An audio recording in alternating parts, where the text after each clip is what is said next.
Some women don't chase, don't beg, don't unravel themselves for a man's fleeting glance. Yet their presence lingers in his mind, a shadow he cannot shake, a whisper that haunts the edges of his dreams. Carl Jung, the alchemist of the psyche, peered into the depths of human desire and unearthed truths too raw, too forbidden for most to face. These truths reveal why a man's heart twists in silent obsession, not for the woman who clings, but for the one who embodies the enigma of her own soul.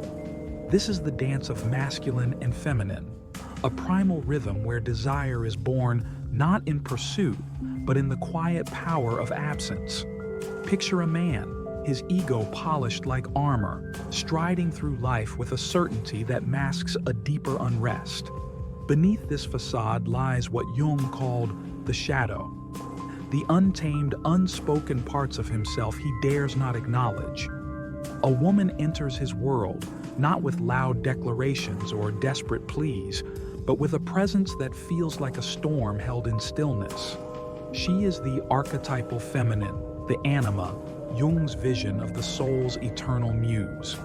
Her eyes hold a knowing, her silence a challenge. She does not mirror his ego's demands. Instead, she reflects the parts of him he has buried, his vulnerability, his longing, his fear of being truly seen. This is the first forbidden truth.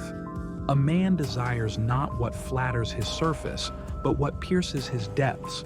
This woman, this archetype, moves through the world with a stoic grace, her emotions tempered not by coldness, but by a fierce inner clarity. Trauma psychology tells us that attachment is a battlefield. Men, shaped by wounds they rarely name, project their unmet needs onto the feminine. They chase the illusion of control, mistaking possession for connection. Yet when she stands unshaken, refusing to bend to his projections, a shift begins. His desire, once a spark, becomes a fire. He does not understand why her detachment pulls him closer, why her refusal to perform for his approval feels like a wound and a seduction all at once. Jung warned of this. The masculine ego craves what it cannot tame, what mirrors its own hidden chaos. Consider a moment, fleeting yet eternal. A crowded room, voices overlapping, yet her gaze cuts through the noise like a blade.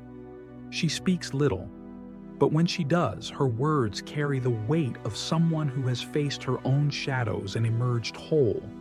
He watches, drawn not to her beauty alone, but to the way she seems to exist beyond his reach, a mystery that defies his grasp. This is the second truth. Desire is not born of possession, but of the space between, where longing lives, untouched by certainty.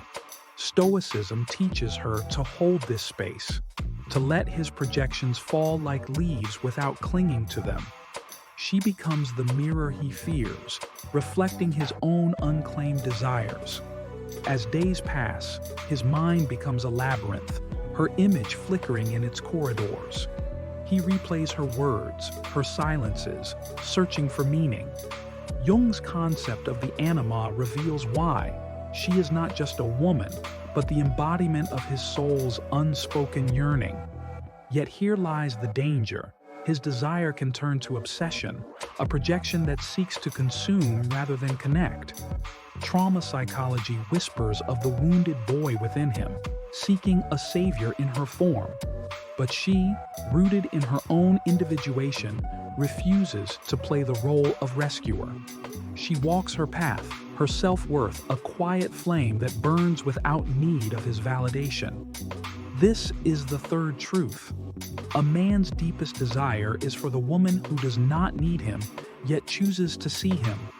The tension builds, a silent storm between them. He pushes, testing her boundaries, hoping to provoke a reaction that proves his power. But she, guided by the Stoic principle of amor fati, love of fate, accepts the moment without bending to it. Her detachment is not rejection, but a reclaiming of her own soul. Jung called this individuation, the journey to wholeness, where one integrates the shadow and transcends the ego's games. She does not chase his approval, nor does she recoil from his intensity. Instead, she holds her ground, a feminine force that is both soft and unyielding, like water carving stone. This is the fourth truth. True power lies in the woman who knows her worth and lets it speak in her silence. Now, imagine a night where the air is heavy with unspoken words. He reaches for her, not with his hands but with questions, demands, a need to unravel her mystery. Yet she offers no answers, only a smile that says she sees through his mask. This is the fifth truth. Desire thrives in the unknown, where the masculine cannot predict or control. Her feminine energy, magnetic yet untouchable, draws him into a dance he cannot lead. Jung's shadow work teaches her to embrace her own darkness, to wield it not as a weapon, but as a shield. She is not cruel, but she is whole, and that wholeness is what keeps him tethered to her orbit. The final turning point arrives when she walks away, not out of anger, but out of reverence for her own path. She does not explain, does not justify. Her silence is her sovereignty. Stoic wisdom guides her to release what does not serve her, while Jung's individuation reminds her that her worth is not tied to his gaze. His desire, now a wildfire, burns in her absence, forcing him to confront his own shadow. This is the sixth truth. A man's desire is not for the woman herself, but for the truth she forces him to face. She becomes the catalyst for his own reckoning, a mirror he cannot escape. In the end, she does not look back. Her steps are steady, her heart a quiet fortress.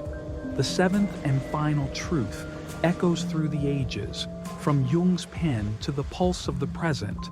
The woman who embodies her own soul, who dances with her shadows and stands in her silence, is the one who reshapes a man's desires.